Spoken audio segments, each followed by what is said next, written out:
Hello everyone, स्वागत है आप सभी का एक बार फिर से एनआर क्लासेस में। ठीक है, और हम लोग देख रहे थे एनआर क्लासेस में चैप्टर नंबर 1। हम लोग का चैप्टर नंबर 1 चल रहा था और आज का जो सेशन है वो हम लोग का है 07। इससे पहले 6 क्लासेस ऑलरेडी अपलोड कर दिए हैं। अगर आप वे सारे नहीं देखें तो प्लेलिस्ट में जाके वो सारे वीडियोज़ देख लीजिए जो चैप्टर नंबर 1 से अभी तक हम लोगों ने अपलोड किया है। तो देखिए, आज के सेशन का ये हम लोग का पहला क्वेश्चन है, क्वेश्चन नंबर 60। इससे पहले क्वेश्चन नंबर 59 तक हम लोगों ने सॉल्व कर दिया था। तो देखिए 60 में क्या कह रहा है, निम्नांकित में से अपरिमेय संख्या है, यानी कि निम्नलिखित में से कौन सा अपरिमेय संख्या है ये हम लोगों को फाइंड आउट करना है। तो देखिए इसका सही आंसर क्या हो जाएगा, इसका सही आंसर होगा ऑप्शन नंबर बी, √2। ठीक है, √4 यहाँ पर अपरिमेय संख्या नहीं होगा, क्योंकि 4 को अगर हम लोग रूट से बाहर निकालेंगे तो यहाँ हम लोग का आएगा +2 और -2, जो कि दोनों होता है परिमेय संख्या।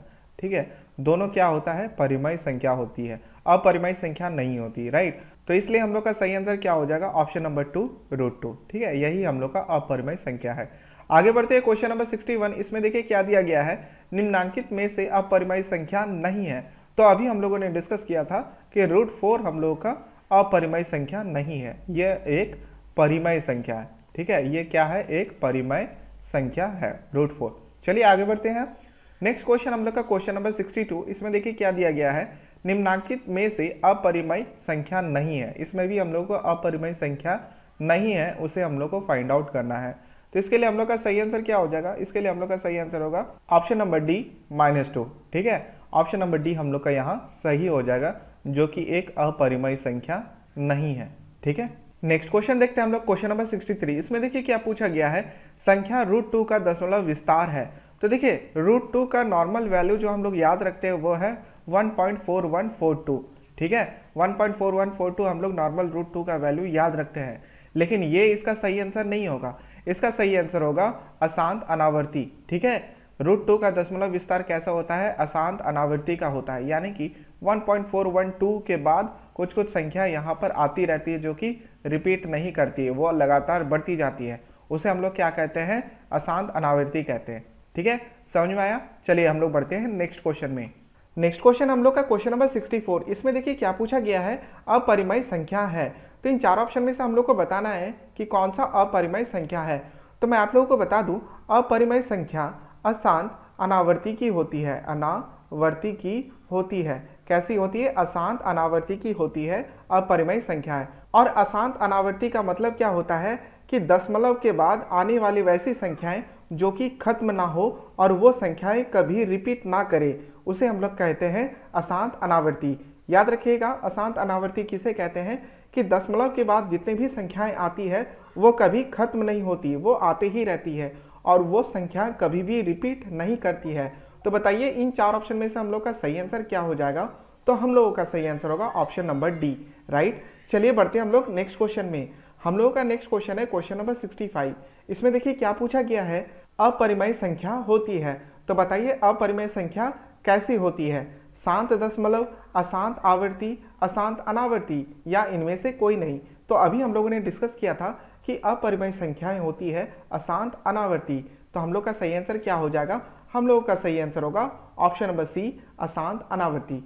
ठीक है, तो चलिए बढ़ते हैं हम लोग नेक्स्ट क्वेश्चन में। हम लोगों का नेक्स्ट क्वेश्चन है क्वेश्चन नंबर 66। इसमें देखिए क्या पूछा गया है, संख्या 2m सदैव होगी जहां m प्राकृत संख्या है। तो सबसे पहले मैं आप लोगों को बता दूं कि m जो कि क्या दिया गया है यहाँ पर, प्राकृत संख्या, जिसे हम लोग इंग्लिश में कहते हैं नेचुरल नंबर। ठीक है, इंग्लिश में क्या कहा जाता है, इसे नेचुरल नंबर कहा जाता है, जो कि स्टार्ट होता है 1 से और ये पॉजिटिव इन्फिनिटी तक जाता है। याद रखिएगा, नेचुरल नंबर या फिर प्राकृत संख्या या फिर प्राकृतिक संख्या 1 से स्टार्ट होती है और ये पॉजिटिव इन्फिनिटी तक जाती है। और यहाँ पर हम लोग से पूछा गया है कि अगर m का वैल्यू प्राकृतिक संख्या में रखे या फिर प्राकृत संख्या में रखे तो 2m का मान हम लोग का सदैव क्या होगा। तो 2m, m की जगह यहाँ पर हम लोग कुछ भी वैल्यू रख सकते हैं 1 से लेकर पॉजिटिव इन्फिनिटी तक बीच। यदि हम लोग यहाँ पर m की जगह यहाँ 2 रखें तो हम लोग का रिजल्ट आएगा 4। ठीक है, अब अगर हम लोग m की जगह यहाँ पर 3 पुट करें तो हम लोग का रिजल्ट आएगा 6। ठीक है, और यदि अगर हम लोग m की जगह 13 पुट करें जो कि एक प्राइम नंबर है तो इसका हम लोग का रिजल्ट क्या आएगा, 26। और यदि आप सारे रिजल्ट को देखिएगा तो ये सब कुछ क्या है, एक सम संख्या है। ठीक है। तो इस कारण से हम लोग का सही आंसर क्या हो जाएगा, ऑप्शन नंबर सी, सम। ठीक है, चलिए बढ़ते हम लोग नेक्स्ट क्वेश्चन पे। हम लोग का नेक्स्ट क्वेश्चन है क्वेश्चन नंबर 67। इसमें देखिए क्या पूछा गया है, किन्हीं दो परिमेय संख्याओं के मध्य कितनी परिमेय संख्याएं हो सकती है। तो इसके पहले वाले क्लास में हम लोगों ने डिस्कस किया था कि किन्हीं दो परिमेय संख्याओं के बीच अनंत परिमेय संख्याएं होती है, यानी कि हम लोग का सही आंसर हो जाएगा ऑप्शन नंबर सी। नेक्स्ट आगे बढ़ते हैं हम लोगों का नेक्स्ट क्वेश्चन है क्वेश्चन नंबर 68। इसमें देखिए क्या पूछा गया है, संख्या में 5 का जातीय मान। तो जातीय मान के लिए मैं आप लोगों को बता दूं, किसी भी अंक का अगर जातीय मान निकाला जाए तो दिया गया अंक का मान ही जातीय मान हो जाता है। ठीक है, दिया गया अंक का मान ही यानी कि वैल्यू ही क्या होता है, जातीय मान होता है। राइट, यानी कि यहाँ पर क्वेश्चन में क्या पूछा गया है कि 5 का जातीय मान क्या होगा, तो 5 का जातीय मान 5 ही होगा, यानी कि ऑप्शन नंबर सी हम लोग का यहाँ सही हो जाएगा। नेक्स्ट आगे बढ़ते हैं हम लोग क्वेश्चन नंबर 69। इसमें देखिए क्या पूछा गया है, निम्न में से गुणात्मक तत्समक है। तो एक बात मैं आप लोगों को बता दूं गुणात्मक तत्समक से रिलेटेड, कि गुणात्मक तत्समक में क्या होता है, ऐसी संख्या जिसको किसी अन्य संख्या के साथ गुणा किया जाए तो वो हमेशा ये संख्या ही रिजल्ट शो करे, यानी कि गुणनफल जो हम लोग का आएगा, गुणनफल वो हम लोग का यही संख्या के बराबर आएगा, यानी कि p ही आएगा। तो बताइए ये जो संख्या है हम लोग किसके साथ गुणा करेंगे कि उसका गुणनफल क्या आएगा, हमेशा वो संख्या ही आएगा, यानी कि p ही आएगा। तो ऐसा एक ही संख्या है, वो है 1।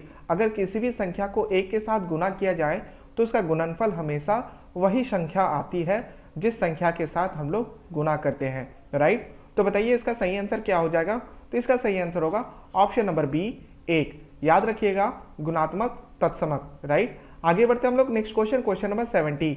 इसमें देखिए क्या पूछा गया है, संख्या में 6 के स्थानीय व जातीय मान का अंतर होगा। ठीक है, तो मैंने आप लोग को बताया था जातीय मान और स्थानीय मान का कॉन्सेप्ट।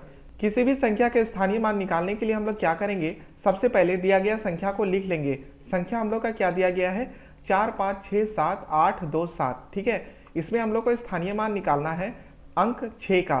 तो सबसे पहले 6 के नीचे 6 लिख दीजिए, उसके बाद जितना भी अंक आता है उसको हम लोग 0 में कन्वर्ट करके लिख देंगे।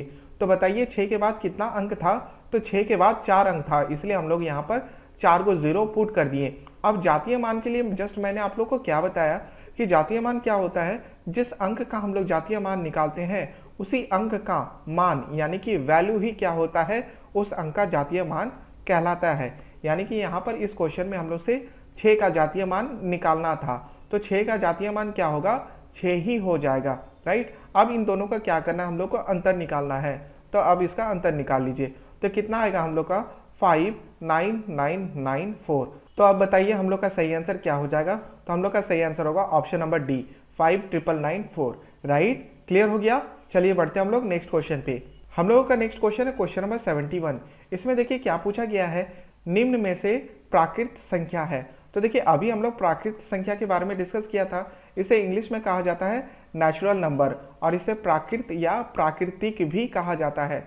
और ये स्टार्ट होता है 1 से लेकर पॉजिटिव इन्फिनिटी तक।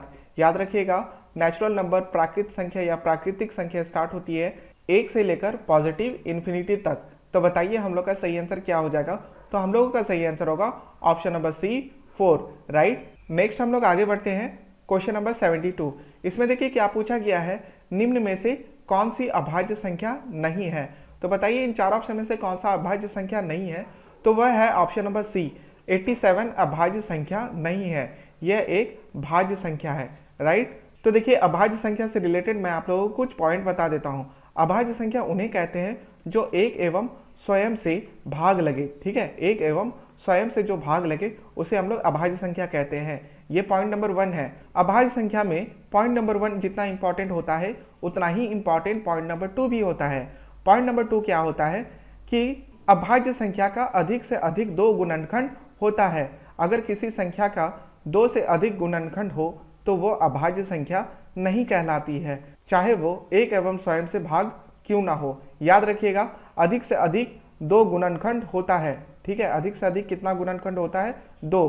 किसी संख्या का अगर 2 से अधिक गुणनखंड हो जाए तो वो अभाज्य संख्या नहीं कहलाएगी। याद रखिएगा, ठीक है। तो चलिए मैं आप लोगों को और भी कुछ बता देता हूं कि 1 से लेकर 100 के बीच में कितने अभाज्य संख्याएं होती है, 25। और ये सभी अभाज्य संख्या आपको याद रहने चाहिए, क्योंकि इस सवाल में देखिए 100 से नीचे ही यानी कि 100 के अंदर ही अभाज्य संख्या दिया गया था। तो देखिए मैं आप लोगों के लिए 1000 अभाज्य संख्याओं का पीडीएफ इस वीडियो के डिस्क्रिप्शन में दे दूंगा, ठीक है। इस वीडियो के डिस्क्रिप्शन में आपको एक लिंक मिलेगा जो कि होगा पीडीएफ का, और उसमें आपको 1000 प्राइम नंबर्स यानी कि 1000 अभाज्य संख्या का पीडीएफ मिल जाएगा। आप उस पीडीएफ को डाउनलोड करके एक बार जरूर पढ़ लीजिएगा। तो आई होप सो आपको क्वेश्चन नंबर 72 तक सारे डाउट्स क्लियर हो गए होंगे। यदि आपको किसी भी क्वेश्चन में डाउट है तो आप कमेंट सेक्शन में कमेंट करके बताइएगा, राइट। तो अब हम लोग मिलेंगे नेक्स्ट वीडियो में क्लास नंबर 08, ठीक है। तो अभी के लिए बस इतना ही, थैंक यू।